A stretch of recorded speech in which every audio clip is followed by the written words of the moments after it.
男人玩游戏从来不走寻常路，别人嫌弃的职业他偏偏要选，技能也是选择最烂的风魔法，对火属性起不到作用就算了，还会因为属性压制把自己烧死，而且在土属性面前也是软弱无力。不过这正是男主想要的结果，只要自己不够出彩，就不会引人注目，因为他只想在游戏里当一只咸鱼。虽然现实生活中的自己也是一只38岁芳龄的大叔咸鱼，但是每次一进到游戏里，男主就会变得像孙子一样年轻。但也正是太过于垃圾，一进游戏男主就被氪金玩家盯上了，嘲笑他不仅土鳖，还选了没用的弓箭。此言让其他玩家纷纷庆幸，还好他们没有选择废物的弓箭。不过男主对此毫不在意，而是按照计划去训练场练习。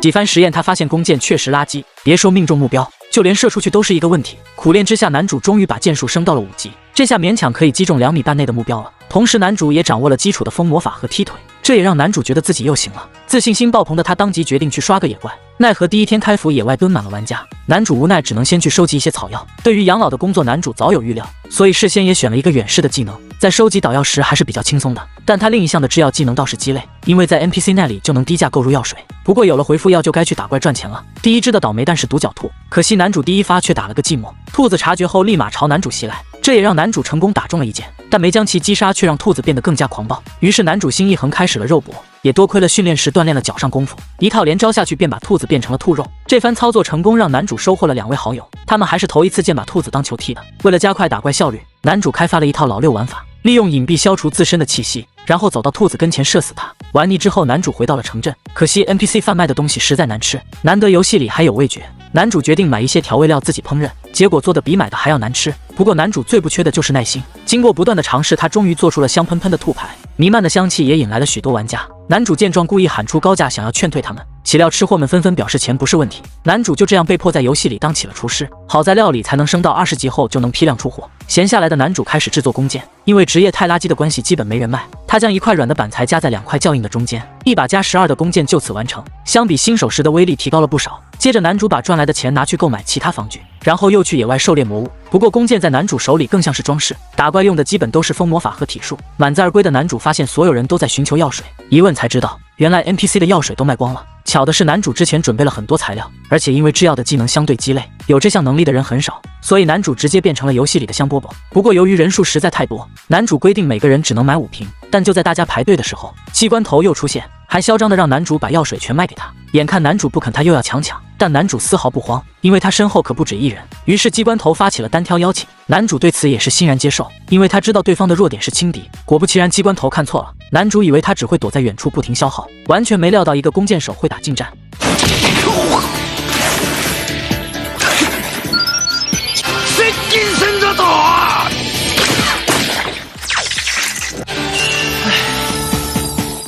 当手工大佬玩真实游戏能有多牛叉？只因不想让游戏多赚他1分钱，所以在别人打不过野怪购买新装备时，男主选择自己亲手打造，比如带刀片的鞋子以及1+1的复合型猎弓。这奇葩的装备让人直呼好变态。因为游戏开放了第5区域，男主决定去一探究竟，但他只是想射小蜜蜂，却意外打到了岩蚁身上。这种感觉就好像打到铁一般，虽然没有起到伤害，却吸引了岩蚁的仇恨，并且岩蚁具有连锁特性，受到伤害会立马叫来同伴。男主见状也只能豁出去，但他引以为傲的飞踢却遭到了反射伤害，全身麻痹，变得无法动弹。男主也因此在游戏中丢了一血。在结束漫长的死亡惩罚后，男主学会了锻造技能，而为了完美发挥近战弓箭手的实力，他决定给装备做一些升级，吸取了岩蚁的前车之鉴。男主做了2种不同类型的箭矢，一种带有穿透效果，另一种则是纯铁的锤形箭头。接着要打造出能够完美发挥踢腿的装备，考虑到接下来的魔物可能会和岩蚁一样具有反射伤害，所以男主打算在鞋底装铁钉和刀片。于是他参考库克利弯刀打造了2双足刃，攻击力不仅一下加了12，并且额外追加了2点防御力，路人看了都直呼太变态了。最后则是弓箭的改造，因为箭术等级已经升到了30级，男主决定给他来一次特殊进化。备选方案有短弓、长弓以及瘦弓。短弓上手容易，但射程短，而长弓的威力和射程虽有提升，但拉弓过程却比较耗时。最后能选的只有和现在差别不大的瘦弓。不过毕竟是在游戏世界里，男主决定做一把现实绝对不会有的类型。就这样，一把威力翻倍的复合型瘦弓诞生了。虽然拉弓时会比普通的弓更费，但相对的手感和威力也得到了大幅提升。接着就到了新装备性能的实验环节，实验对象则是老朋友岩蚁。男主这次特意提前观察了一番，在确认目标落单时才敢出手。男主一下午收获了不少，正好岩蚁的外皮可以拿来做铠甲的材料，看来他真是要成为工会里的主力了。就在不久前，男主因为打败了机关头，一时名声大噪。他也因此被红毛拉入了工会。但说来这个工会也真是奇葩，总共6个人，其中4个办事前排，当然半个说的就是男主，剩余只有一个远程的法师。然而会长又头铁想要挑战森林之王熊大，男主没想到刚加入就变成了主力，可当时他哪有什么伤害，一剑打在熊大身上不痛不痒，反而让他变得异常狂暴。好在队伍里输出不行，能扛伤害的人倒是挺多。第一个出场的是拥有嘲讽技能的肉盾，而奶妈则跟随在他身后持续回奶。有了2人吸引仇恨，其他3个剑士也纷纷选择出手，但他们和男主一样根本打不动熊大。几人这才意识到不是熊大的对手，但现在想逃已经来不及了。男主只能凭直觉赌一波熊大的弱点，虽然赌对了弱点势在眉间，但他的力量却不足，刺得太前反而让熊大彻底疯狂。到头来男主还是依靠近战的实力。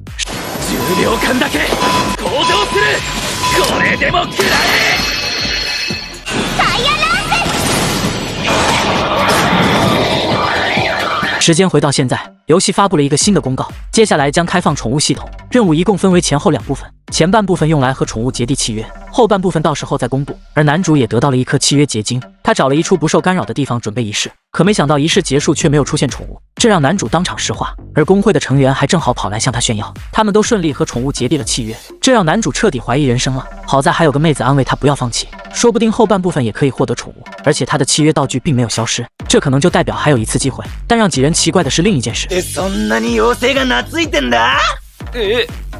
妖精たらし。たらしね。そう、たらしだ。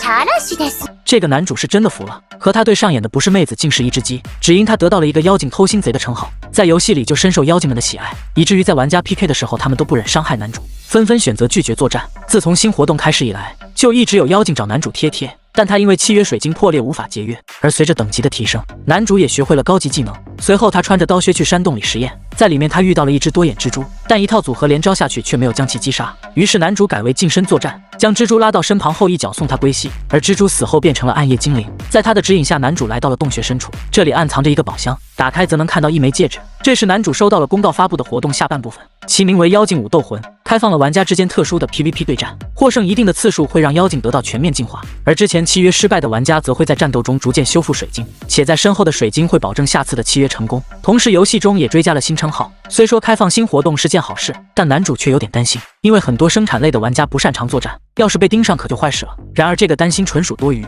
其实生产类的玩家早就达成统一意见，如果遇到硬要找事的玩家，他们会互相通知，所以应该不会有人蠢到和所有生产类玩家为敌。之后男主来到了新发现的城镇，但他一进入就引起了其他玩家的注意，原因是他头上多了一个新的称号，而且是令人羞耻的妖精偷心贼。好消息是称号可以通过 PVP 战斗消除，可坏消息是妖精都不愿意和他战斗。明明有个玩家回应了男主的 PVP 邀请，但对方的妖精却主动取消了对战，而且还对男主露出娇羞的一面，这让妖精的原主人都蒙圈了，连他自己都不曾见过妖精这副模样。几番实验下来，男主发现结果都一样，妖精都因为不想伤害男主拒绝作战。不过他倒是收获了一位好友，那就是工会里的成员之一罗娜。第二天罗娜主动联系了男主，他想让男主帮忙做些吃的给妖精，但还不等罗娜开口，男主就猜到了，因为这边正有一堆玩家和他的目的一样。原来昨晚有个光头来拜托男主，一直以来他给妖精的食物都是 NPC 贩卖的面包，但那味道只能说是连狗都嫌弃，所以他想让男主这个料理大师做一些食物给妖精，结果味道太好就变成了现在这副模样。于是男主又定下一个限购3盒的规矩，随后在罗娜的帮助下总算是度过了高峰期。这时他们发现了有人正在进行 PVP 对决。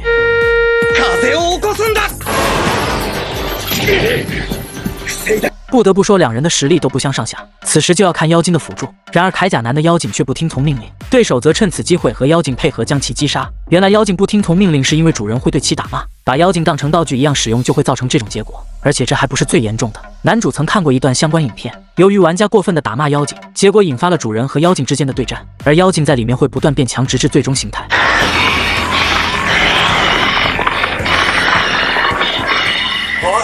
一旦对战打输，契约结晶就会被妖精拿走，然后有关妖精的一切数据全部清零。铠甲男应该也是看过那段影片，所以强忍住了怒火，没有打骂妖精。隔天铠甲男找上男主，他想寻求一些与妖精和好的建议。原来他一开始不知道和妖精怎么相处，在网上看到别人都是以驯兽师的方式训练妖精，于是他也照着同样的办法训练，可没想到会造成现在这种结果，所以想让男主这个妖精偷心贼帮助自己。男主表示和好的办法很简单，只要把妖精当成朋友一样看待就行了。首先可以试着一起吃饭。1本の唐揚げお待ちどうさま。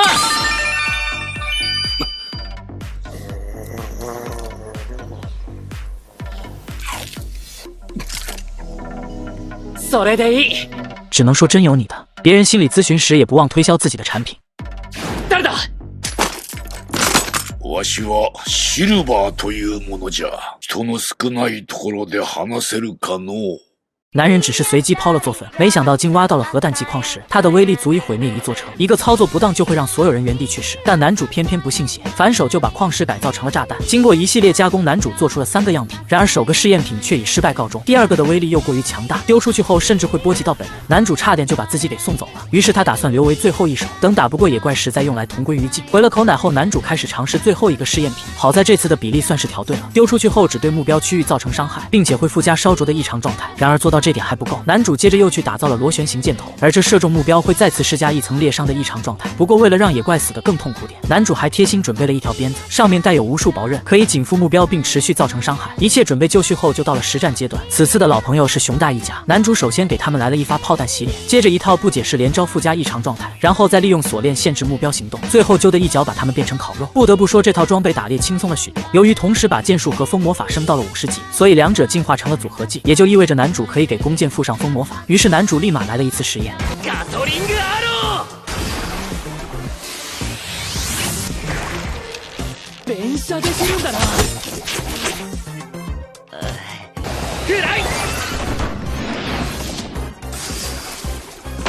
随后，男主带着战利品回到城镇，也就在这时，他收到了系统的公告，上面显示了活动中的对战数据。男主一行人由于是佛系玩家，并没有参加 PVP 对战。不过，男主倒很在意其中的2位玩家，因为就在不久前，一个老头找上男主，他向男主打听了一个名叫德古拉的男人，听说对方盯上了拥有偷心贼称号的玩家。然而，男主并没有遇到对方。接着，老头说明了他和德古拉的关系，2人原本在同一个队伍，但德古拉因为实力变强，逐渐瞧不上队友。而在这次活动中，只有他没能顺利和妖精结约，因此他把气全撒在队友身上。身为队长的老头不得不把他开除队伍。但更让德古拉气急败坏的是，老头竟开出了一个完全体的光之女武神。虽然德古拉也在活动下部分得到了暗之妖狐，但他的气却并没有消，反而开始不断找其他玩家 PK。所以老头打算找到他，然后教训一番。不过2人却是在决赛中相遇，男主也在这天来到了比赛现场。他用远视观察后发现，拥有妖精偷心贼称号的原来不止他一人，这让他多少有点宽慰。而老头和德古拉的对局也正式开始。2人作为游戏里的顶尖玩家，实力方面可以说是不相上下。男主也是不禁替老头捏了一把汗。但也就在这时，德古拉竟被老头的妖精击中，老头则顺势用出了大招雷霆半月斩。可没想到德古拉一个闪现，及时拉开了身位。原来他是故意露出破绽，他深知老头在空中无法防御，如此一来胜利便是属于他的。在妖狐的补刀下，老头被彻底击溃。比赛结束后，妖狐进化成了人形，但他竟然主动和德古拉解除了契约。他表示这次活动的目的是为了挑选妖精之王，因为妖精王理应是精通战斗的强者才能胜任，所以对战斗没有兴趣的妖精才会待在人类身边积累经验，而那些经验会逐步交由获胜的精灵继承，也就意味着战到最后的精灵将会成为妖精王。不过换做别人或许就不会离开了，但女王更看重感情，对她来说这个世界是真实的，可德古拉却一直把她当成工具使用，一心只想出风头和打败老头。现在愿望已经实现，所以女王并不想继续当她身边的工具人。听到这些话，男主都懵逼了，这还是个正经的 NPC 吗？随后女王表示会补偿德古拉，除了优胜奖外，额外再出30万金币，同时再送一只强力的妖精。然而德古拉却不识好歹，非要靠武力来强行征服女王。见此，女王也不惯着他，随即开启2人间的对决，接着连续给自身加 buff。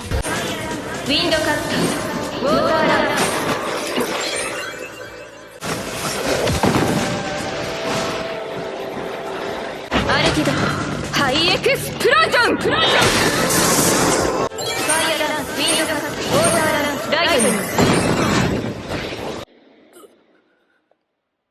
好在女王也不是什么大恶人，最后还给德古拉留了一丝血，只是脑子以后可能会不太灵光。接着女王把妖精偷心贼的玩家召唤到台上，为了感谢他们如此爱惜精灵，女王给2个妹子分别送了一只，至于男主则收入后宫。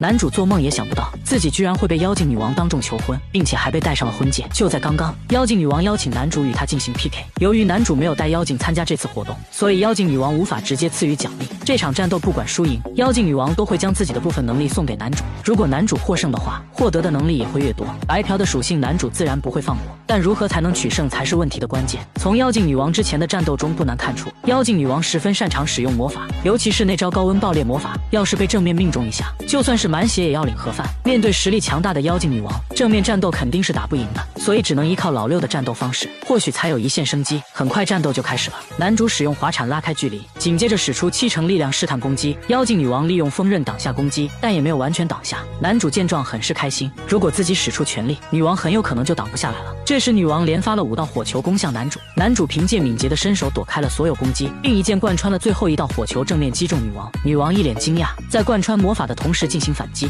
剑远程打不不过男主，女王便决定与男主打近身战。但男主这个老六可不会硬碰硬，直接就扔出了一瓶毒药。知ってるよ。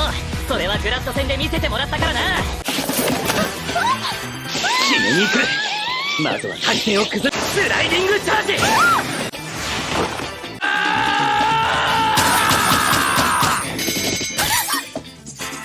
ミラーアロー。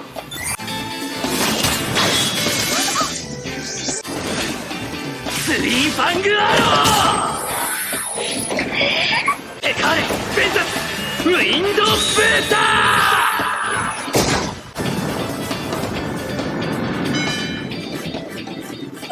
女王做梦也想不到，自己居然会被男主给干掉。战斗结束后，所有观众都沸腾了起来。男主一脸懊恼，竟然在这么多人面前出风头，我还怎么当咸鱼啊？就在男主准备离开之时，女王却叫住了他，表示要赐予男主奖励。女王让男主拿出破损的契约水晶和妖精之戒。男主想起了之前在山洞里找到的戒指，没想到这枚戒指也是活动的一环。在女王的操作之下，妖精之戒和契约水晶竟然融合了起来，变成了一枚完整的戒指。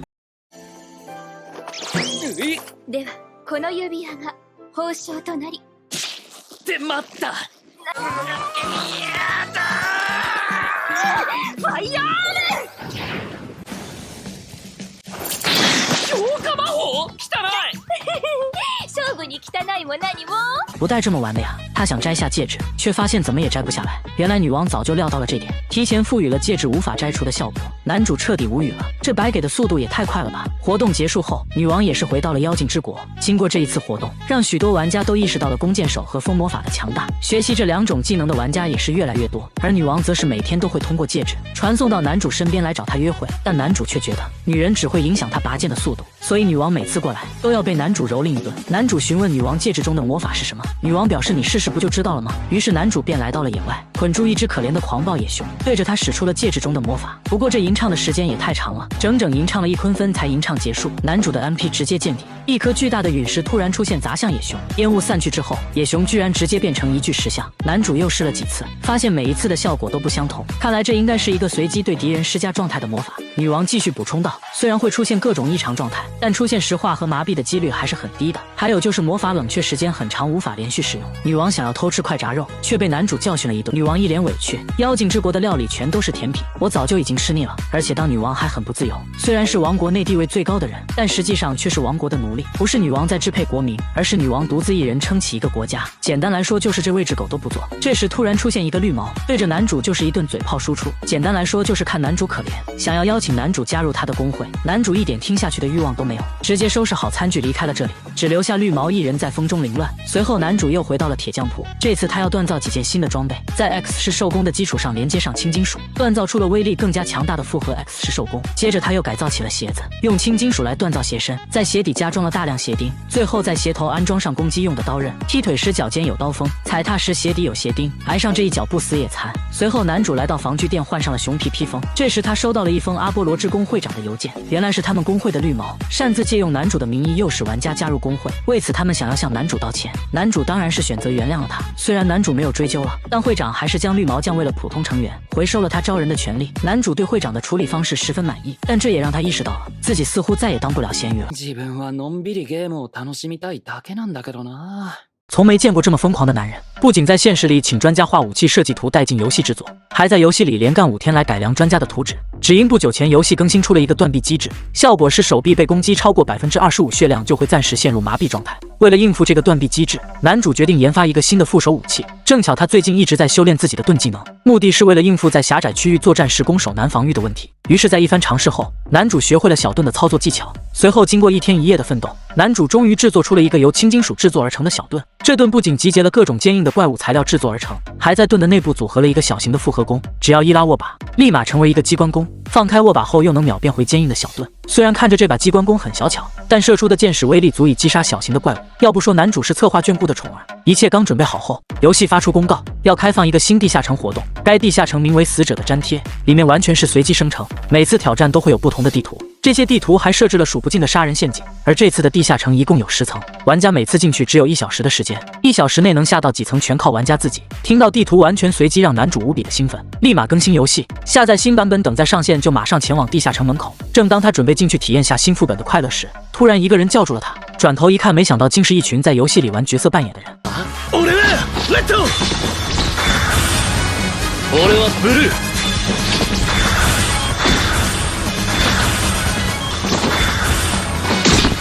グリーン揃ってストップストップストップ。其羞耻的出场姿势属实让人佩服。随后男主询问老红教自己有什么事，原来今天老黑肚子疼没上游戏，导致他们战队缺少了一人，所以老红就想邀请男主加入队伍来一起攻略地下城。男主思索了一下，也觉得比起一个人去地下城，还是组队攻略比较稳妥，于是答应了老红的邀请。6人很快就来到了地下城的洞口。男主一招高级探知发现全是隐藏陷阱，其中不乏数个一击毙命的高级陷阱。幸好有细听游戏公告所说，地下城里全是致命陷阱，于是男主叫众人跟在自己身后，由他来解决陷阱，再稳步探索。不过也是这时，男主听到老蓝正在庆幸听了老红的建议，临时增收队员，否則今天10有8九会折在这里。更幸运的是，还是妖精女王的老公，实力更是强的一批。听到这里，男主再也无法淡定。それは自分のことを言っているのか。他に誰がいるんだ？泣きたくなってきた。在经过2分半的探索后，男主终于解决了这层的全部陷阱，接着就到了打怪环节。还好这颜色战队实力也不弱，3下5除2就解决了杂鱼怪物。很快几人找到了前往下一层的楼梯，但仅仅第1层他们就花了18分钟的时间，恐怕很难在1小时内到达第10层。所幸第2层随机到的地图很幸运，只是解决掉一些杂鱼就找到了第3层的楼梯入口。几人刚下到第3层，男主就嗅到了危险的气息，眼见出现的只是和前2层一样的骷髅兵和幽灵，小粉红忍不住就出手了。豪快ラブリーフラッシュ。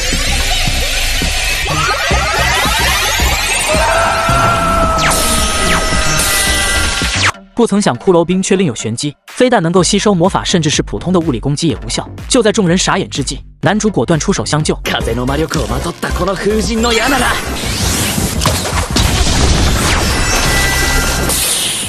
可这一出手不要紧，时间直接跳到了40分钟后，显然到达10层是不可能完成的任务了。于是男主建议众人直接跳到5层去，可不料刚踏入这一层，男主就感觉到死神的气息。突然门内传来了玩家的求救声，老红胸口挂个勇字就冲进了房间内，无奈之下剩余的人只能紧随其后一起进去。等人都进去后，大门立马就自动关上，原来这是个把人关起来的陷阱。房内有茫茫多的怪物，不清完怪物无法离开房间，所幸男主探知过后并没有发现陷阱。ガトリングアロー風神の矢。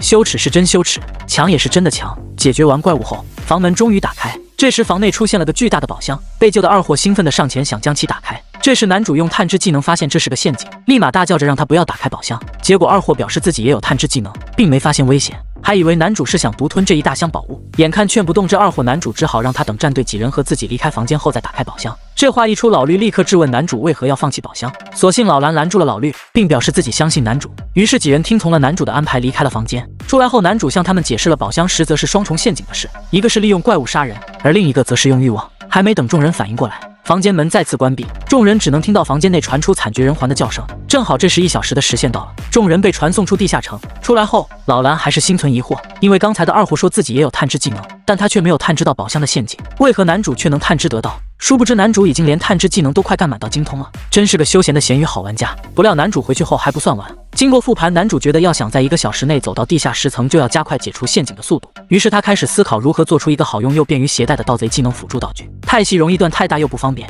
就在男主为难时，万万没想到好基友也是手工大佬，3下5除2就做出了男主想要的道具。很快男主拿着道具喜滋滋的朝迷宫走去，可不料此时一个老熟人突然蹦了出来。看到妖精女王今天穿的格外正式，男主也不由得好奇起来。一问才知道妖精女王今天有要事在身，那就是亲手将契约结晶转交给新的冒险者，以便他们和妖精们缔结契约。而男主也明白最近涌进来的新玩家不少，可有的他忙了，于是在简短的打个招呼过后，妖精女王就准备遁了。お前と初体を持った覚えはないぞ。眼见一个 NPC 都如此努力工作，男主哪有懈怠的道理？随后他就抓紧做起了剑士，为下一次进地下城做准备。但很快妖精女王就又现身了，不过模样却像是被10个大汉打了一顿。一问才知道，原来那些新玩家全是些猥琐男，不断的追问妖精女王的3维是多少，以及会不会给老公戴绿帽。バトルフィールドに召喚して倒して蘇生して10回くらいデスペナをプレゼントしたわ。殊不知这对于老色批们来说反倒更像是专属福利。而在下一秒，妖精女王就哭着喊着要男主的安慰。不仅如此，如果能和自己签订结婚申请书，那就更好了。不过这些男主一个都满足不了。但值得一提的是，男主有自己的安慰方式，刚好自己的料理等级升到了50级，并获得了蒸笼道具，就蒸个肉包给女王疗伤吧。万万没想到，一向受到策划照顾当狗托的男主，这次竟会陷入要被魔物打败的危机里。原来不久前，男主为了能更好的体验游戏活动，单独在地下城练习开了几天几夜的箱子。虽然经常开出陷阱导致原地阵亡，但男主的盗贼技能也因此升到了满级，还进阶成了异贼技能，可以空手套白狼，直接偷魔物身上的道具。在技能满级后，男主拆陷阱的效率也快了很多，路上的怪物也通过隐匿技能成功全部回避掉。虽然花了不少时间，但男主总算在最后5分钟来到了第10层地下城。这一层所出现的巫妖是极危险的存在，听颜色战队说不仅会控制技能，还能召唤同伴，所以男主自然也是利用隐匿技能躲过了巫妖。接着男主不断搜查，在最后2秒半时竟发现了一个满是陷阱的入口。由于留给男主的时间不多了，他只好使出飞翔技能全力一跳，希望能跳进入口，结果还是差一点点距离。所幸男主没有放弃挣扎，连滚带爬成功跳进洞里。等进到洞后，主奇怪自己怎么没被传送出去，打开时间栏竟发现倒计时停住了，原来这是隐藏关卡，在这里不计算倒计时。于是男主喝了药水恢复状态后，便开始顺着楼梯往下走。在路上，他的脑海中突然浮现出一个声音，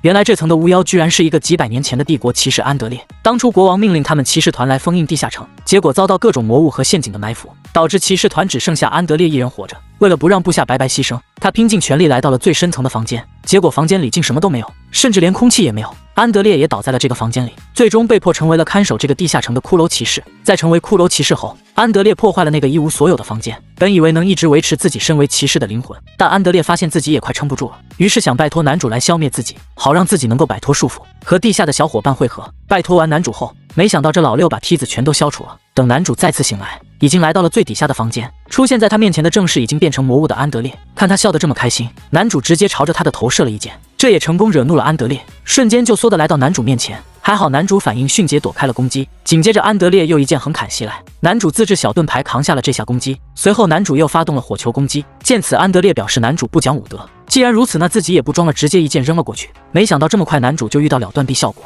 所幸他又提前准备机关弓，直接围着安德烈转圈射击来给自己创造机会。被惹烦的安德烈愤怒地用出盾牌冲锋，被男主躲开后又再次用出盾牌追击，反应不过来的男主直接被撞飞出去，身体也陷入了晕厥状态，无法操控。好在反派一向话多，安德烈居然在这时开始打起了嘴炮，这也让男主在千钧一发之际成功醒来躲开攻击。此时安德烈还没意识到没了弓的男主是有多强。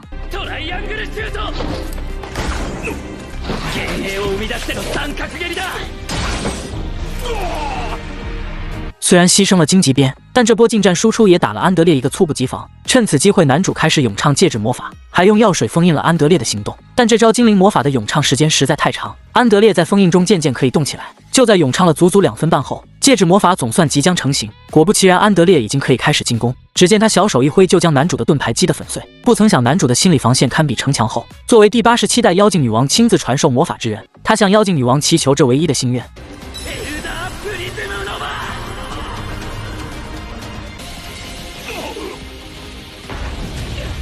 此时男主只能寄托这招能随机出逆转局势的异常状态，但烟雾散去后，安德烈也只是被封印了一手一脚。千钧一发之际，戒指发动了隐藏效果，不愧是被策划眷顾的宠。妖精女王直接投影出来，发动一次技能。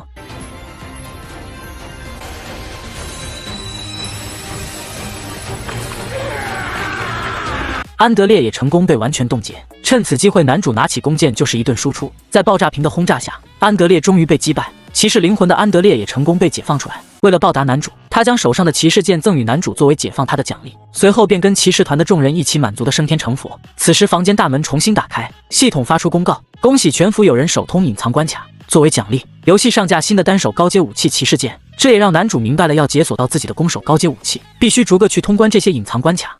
来了，妖精交际花再次上线。原来策划一直借着游戏在培养各种人工智能 AI， 由于男主这段时间各种活跃表现，让妖精女王这个 AI 的学习能力变得更强了，因此策划打算放心的 AI 接触下男主，看看会有什么化学反应。这天男主正在查看新开放的武器，正当他兴奋终于有高阶攻时，突然一个蓝毛出现在男主的面前，上来就自我介绍说自己是妖精女王的妹妹，立马让男主嗅到了一股麻烦的气息。于是男主小心翼翼地问对方找自己有何事。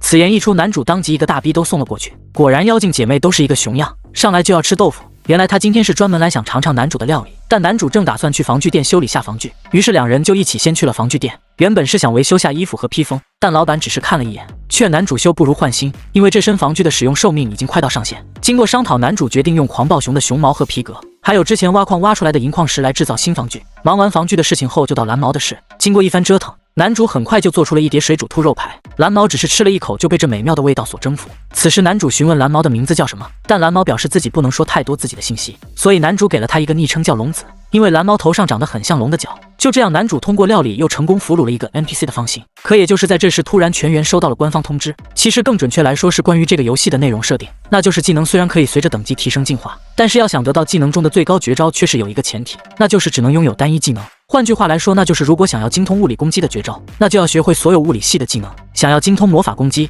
那就要学会所有魔法系的技能。作为手工玩家的他当然也受限于这个设定，但是游戏给所有玩家1个月时间，让他们自己决定是否改变现有技能。就在男主犹豫不决时，脑海中却浮现出了众人品尝自己的美食时那满足的样子，于是他决定坚守本心，一条路走到黑。就这样愉快地决定了之后，男主也去取到了自己的新防具。新防具不仅提升了防御力，还有持久力与精神力提升的效果，又大大提升了男主的各项防御属性。由于游戏中可以直接触摸装备，所以会让人莫名其妙地对装备产生感情。可也是这个原因，男主对自己的装备格外的珍惜。本以为今天又是变强的美好一天，但在男主准备去打怪时，妖精女王却突然出现叫住了他，上来就跟他说很抱歉，以后他都不能契约妖精了。男主瞬间慌了，还以为自己莫名其妙就被妖精讨厌到这种地步，结果妖精女王却说事实正好相反。原来女王本打算从身边这些高阶妖精中让男主挑选一位来契约，但不知是谁将消息走漏出去，导致妖精王国超过80%的民众都要求契约男主。如果贸然让男主契约任何一个妖精的话，势必会造成巨大的混乱，因此无奈之下，女王只能直接禁止妖精们与男主契约。眼看是这种情况，男主也看开了，并表示理解女王的决定。为了补偿男主的战力损失，女王又再次送给男主2个技能，而这2个技能全都来头不小，由第21代妖精王所创造，充分还原了王牌技能的绝招。第一个是名叫七落星的技能，使用后30秒内射中7支箭后发动，能给敌人造成巨额的伤害。另一个名叫献祭之箭，是通过献祭90%的 HP 和装备的武器来发动的强力一击。这招可谓是同归于尽的招式，考验的不仅是玩家是否有殊死一搏的决心，更考验玩家是否能牺牲掉自己爱惜的武器。于是男主先决定练习下七落星来加强自己的战力，随后就做了一堆料理，让妖精们带回国内。こっそりと抜け出して王様に会いに来てしまうかも。这个男主真倒霉，本想咸鱼的体验游戏生活，却一直事与愿违。不仅被策划拿来当小白鼠实验，如今连去妖精国也是万众瞩目。只因女王为了迎接男主，竟举行了一整晚的游戏。可怜的男主越想低调越出名，真是造了个大孽。就在刚刚游戏再次迎来大更新，这次更新开放了通往精灵国的道路，男主也第一时间来到了妖精国的北境城市。就在他跟其他冒险家一起排队等待进入城镇时，一个妖精士官注意到了他的戒指，前来搭话。在确认这就是女王戒指后，士官表示女王吩咐过，只要发现男主就立马召集他去自己面前，因此士官特别吩咐士兵去拉坐骑来给男主前往王都。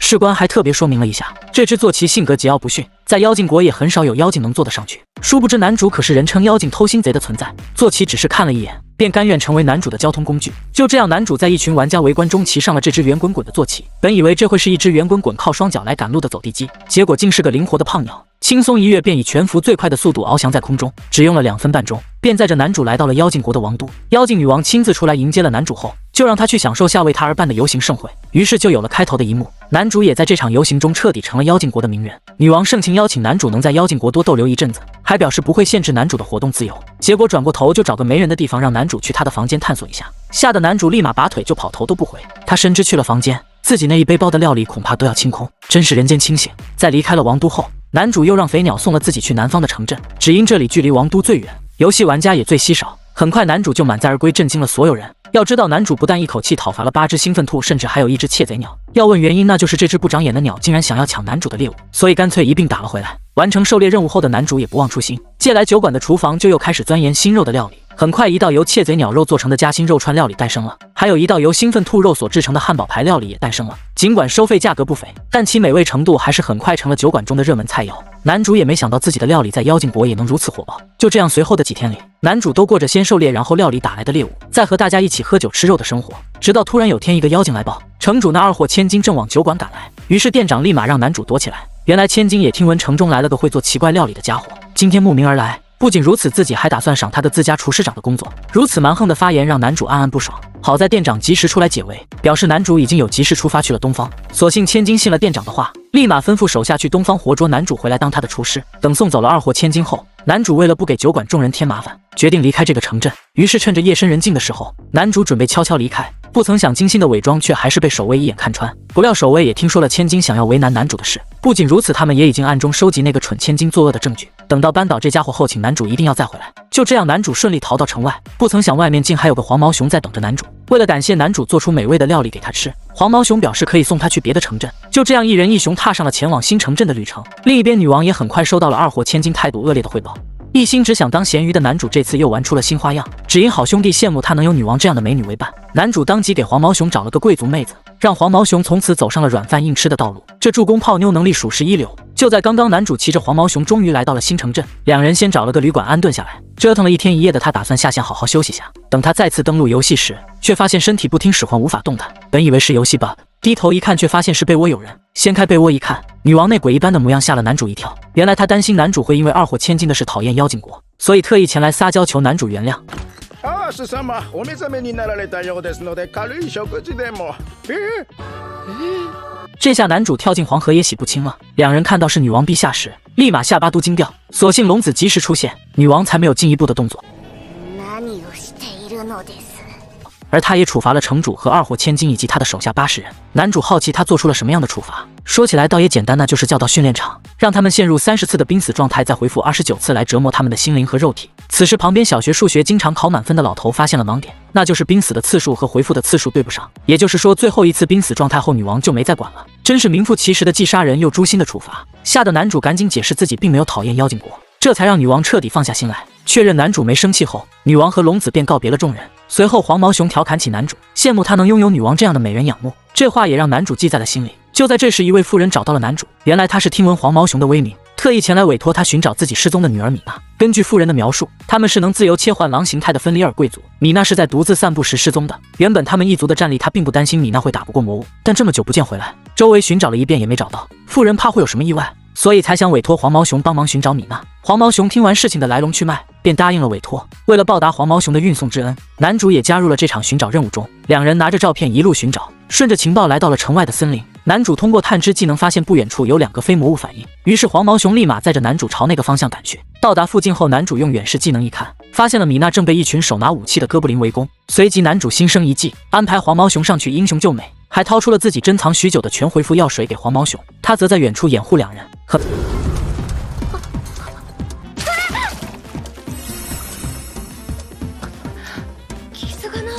很快两人便收拾干净了全部哥布林，米娜也开始仰慕起了黄毛熊。虽然她解释称自己是受其母亲委托才来的，但丝毫不影响米娜的爱慕之心。随后男主提出了一个疑问，为什么米娜不变身成狼来战斗？变成狼应该是能轻松解决这群哥布林才对。米娜表示自己在散步的时候突然被一股香气迷晕了，等再醒来时就到了这里，自己的变身能力也失效了。闻言，男主掏出了解毒药水给米娜，喝下解毒药水的米娜果不其然恢复了变身的能力，这让男主确信米娜是被人下毒了。再加上探知技能，探知到这里有2个反应后，男主让米娜先跟黄毛熊回去，自己则留下来休息一下。随后等两人走远，男主便让躲在暗处的凶手出来。根据他的推测，能给哥布林装备上这么多精良武器，还会用毒来弱化妖精，对方必定是人族。为了避免人族与妖精之间产生隔阂，男主才会选择先支开2个妖精再审问凶手。结果凶手死活不现身，男主只好一发爆炸瓶扔了过去，果不其然炸出了个人类。但奇怪的是，对方并不是玩家。男主猜测这是官方想引发战争而生成的 NPC。为了世界和平，男主直接一脚送了这个人族去见佛祖。护送完米娜回去后，两人也得到了相应的报酬，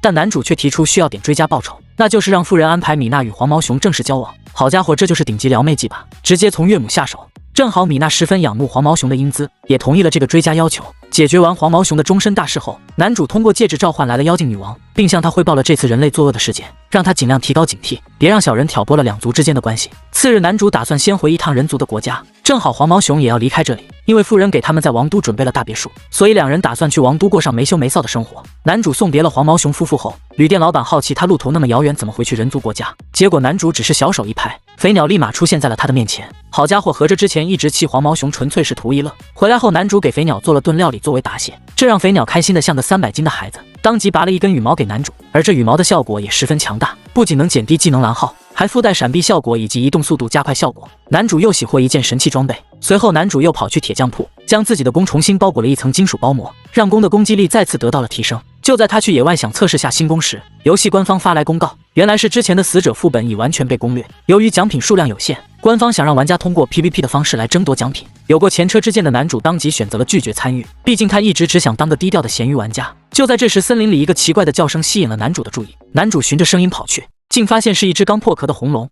这个男主是真离谱，仅凭一手高超厨艺，不仅征服了妖精女王的胃，如今连龙族公主也沦陷在了男主的料理中。就在刚刚，男主在森林捡到了一只小红龙，看着这只刚出生的小红龙嗷嗷直叫，男主猜测它是饿了，于是翻仓库找了块生肉给它填肚子。但吃完一块肉的小红龙表示还不够，男主只好找个地方慢慢喂饱它，顺道自己也做点料理来吃。就在男主刚坐下准备喝点汤时，小红龙又咬住了他的大腿，一直呜呜叫。无奈之下，男主只好把汤都给了小红龙。等把食材都吃完后，小红龙总算是吃饱了。男主也没想到这小小的身体竟能炫这么多的东西。解决完温饱后，就该想想如何安顿这只小红龙。男主叫来了见多识广的妖精女王来想对策。女王一见竟是红龙的孩子，瞬间炸毛。原来龙族里面又分普通龙族和西方龙族，普通龙族成功驾驭了力量，并开始努力谋求与其他种族共存，而西方龙族却放弃驾驭力量，并且断绝了与外界的关系，只待在自己的国家。而红龙一族则因拥有特别强大的力量，一直都是掌管西方龙族的存在。听到这，男主也意识到了大事不妙，这处理不好很有可能会导致西方龙族与他国开战。就在这时，女王的部下前来汇报，有2只红龙正高速往这方向靠近，正好他也瞄见了躺在一旁睡觉的小红龙。男主也不多解释，直接找个空旷点的地方等待红龙的到来。等看见来的2只庞然大物后，连见惯大场面的男主也不禁有点畏惧。红龙上来就问是不是男主绑架了他们的孩子，女王还想替他解释，但红龙只是一句闭嘴，便把女王震慑得不敢再说话。接着红龙继续问男主为何要绑架他们的孩子，男主也不怂，直接按事实回答了所发生的事。但红龙并不相信他的解释，所幸红龙有着窥视记忆的能力，在小红龙回到其脚下时，大红龙也看到了小红龙的记忆，知道发生的一切。为表歉意，大红龙表示可以满足男主的一切要求。男主也不跟他客气，直接要求红龙不许对妖精国有所质疑，还有就是希望之后双方当从没见过面。只因男主为人喜欢低调，当个咸鱼，要是被人发现又要引起骚动。此时的男主还没意识到自己已被人监视了。原来游戏公司推出这款游戏目的是为了让女王与龙子这2个 AI 更好的学习人类的感情。看到男主竟能让2人都学到了不少的情感，游戏公司已经重点观察着男主的一举一动。另一边，男主本以为红龙事情解决后能休闲的体验游戏乐趣，结果没过2天，女王又找他入宫。这次是有人专门要找男主，对方自我介绍自己是西方龙族的绿龙一族，操控风之力量，并且能幻化人形，因此也是西方龙族唯一的外交官。男主很奇怪对方找自己有什么事。あなたが私に会いたがっているんじゃないかと思って。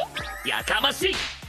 原来回国后的小红龙公主变得不愿吃饭，每天只吃正常饭量的一半，还要求绿龙教自己变成人形的方法。所以国王派绿龙来调查公主变成这样的原因。但男主也不懂红龙公主为何变成这样，他只知道公主跟自己一起吃过饭，可是饭量惊人的大。听到这，女王有了答案，那就是男主的料理太过好吃，把公主的胃养刁钻了。但绿龙还是不懂到底是什么料理改变了公主，于是男主只好亲自做一顿给其尝尝。结果绿龙吃了一口便沦陷了，瞬间明白了公主为何会变成这样。为了让公主吃饱，绿龙立马跑去准备料理所需的材料，随后一直忙到了傍晚。男主总算完成了公主一餐的分量，绿龙立刻趁热拿回去给公主品尝。果不其然，红龙公主胃口大开，把绿龙带回来的料理全都吃干净了。这把龙王惊呆了，忙问绿龙这是什么东西。绿龙向众人解释了这是一种名为料理的东西，能让食物变得更加的美味。龙王让绿龙回去好好钻研这料理，但绿龙回去后研究了3天，也只是做出了个外表相似的东西而已，味道与男主做的有着天壤之别。于是绿龙寻思干脆去找男主学习一下厨艺，但龙族高贵的身份又让他低不下头去虚心请教，因此绿龙思来想去都想不到解决的办法，而这一切都被在外面的老绿龙看在了眼里。万万没想到，一向温和待人的男主这次竟会发如此大的火，不仅对妖精女王大发雷霆，要其摘除戒指，甚至不惜同归于尽也要消灭西方绿龙。就在刚刚，男主元神启动，结果一睁眼就看到女王躺在怀里，于是一个过肩摔把整天骚扰自己的女王安排得明明白白。为了防止女王继续骚扰男主，甚至用出荆棘鞭将其绑住。随后男主打算去提升下腿法和鞭法的技能等级，突然一个满头绿发的老者出现在面前，询问男主是不是大帝大人。男主想都没想就跟其说认错人了，因为他从对方的身上感受到了西方龙的气息，肯定又会是什么麻烦事件。虽然骗了老绿龙，让男主有了短暂的购物时间，但很快女王便和老绿龙再次找到了男主。有了女王的确认，老绿龙很肯定他就是自己要找的人，但男主还是死不承认，一招大跳跃便跳到了屋顶。为了躲开不必要的麻烦，男主决定逃进旅店里，因为只有旅店的床可以登出游戏。老绿龙和女王也紧随其后来到了旅店，可惜晚了一步，男主成功登出了游戏。次日等男主再次元神启动时，竟发现自己被女王发出了通缉，整个妖精国全是男主的通缉令。这下男主彻底成了高调的显眼包。看到这一切的男主愤怒不已，直接杀进王宫里找到女王。何事です。俺だって消える。まさか指名手配までしてくれるとはな。不等女王做出任何的解释，男主要求她摘下自己手上的戒指，因为男主不想和妖精国再有任何瓜葛。随即转头又和老绿龙直言，自己不会再提供任何料理给西方龙，让其从哪来滚回哪去。男主甚至还表示，如若不服，自己不介意用武力来征服龙族，只因当初红龙明明答应过可以让自己低调的生活，不会打扰自己，结果却让绿龙一而再再而三的来麻烦自己，最关键是一点报酬都没，每次麻烦完就拍拍屁股走人。眼看男主竟敢跟自己叫嚣，绿龙当即表示要撕碎男主的自尊。随后两人来到了空旷的野外。作为社畜的男主最讨厌就是别人强迫自己干不愿意的事，因为工作时已经受够了上司的压迫，而作为高傲龙族的绿龙则自认为万物皆应顺从自己，因此双方谁也不服谁，对决正式开启。男主率先射出一支螺旋剑，但对老绿龙没有造成任何伤害，反倒是老绿龙的攻击只是拍一下爪子，男主就要立马撤退，否则吃上一招不死也残。但浮空正中老绿龙的圈套，在空中的男主没有任何办法躲避攻击，并吃下这一爪后，男主血量立马见底。接着不服输的男主又换了一招双牙剑发起攻击。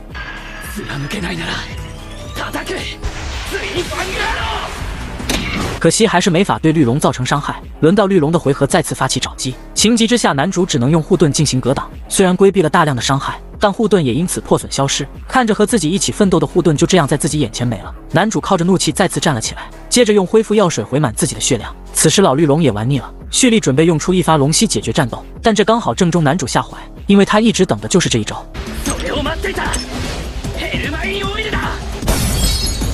男主直接朝绿龙嘴里扔了6个爆炸瓶，由于老绿龙嘴里没有龙鳞格挡，这招自爆式打法对老绿龙造成了不少的伤害。见状，男主决定乘胜追击，用出女王教的其中一招七落星。本以为战斗结束，但没想到老绿龙竟还没死，甚至还能用出风之吐息将周围都吹成了荒地。所幸男主及时用出了跳跃技能和隐秘技能，这才躲过了这致命一击。眼看对方血量见底之后，男主只好用出女王教的另一个绝招。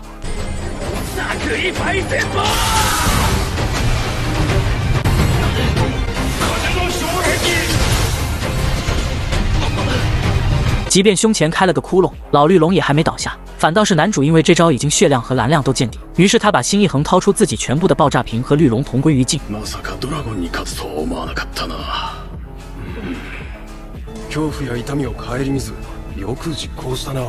这才总算把绿龙炸死透掉。所幸男主是玩家，只要等2分钟就可强制在旅馆复活。就在这时，红龙带着部下来到了现场。男主本以为他们是来救老绿龙的，却没想到部下救的是自己。他很奇怪红龙为什么会不救同胞反倒救自己，结果红龙却向男主郑重道歉起来。原来老绿龙一直背着红龙在四处作恶，这次也是他自己自作主张来骚扰男主，并且还威胁女王发通缉令，如果不发就摧毁妖精国。男主这才明白女王是为了保护国家，无奈之下才通缉自己，而红龙这次前来就是为了讨伐老绿龙的。只是他没想到老绿龙会被人族击杀。为了表达对男主上次料理和这次讨伐老绿龙的感谢，红龙赠予了男主一套龙鳞铠甲，还有80万金币和一把不知名的弓。这套龙鳞铠甲不仅护甲高，甚至还没任何的重量，属实是神器中的极品。另一把不知名弓则是曾经妖精族唯一能和龙族战斗的神器，只是这把弓拥有自我意识，因此需要男主自行获得弓的信任才行。事情结束，红龙也告别了男主，而男主做了短暂的休整后，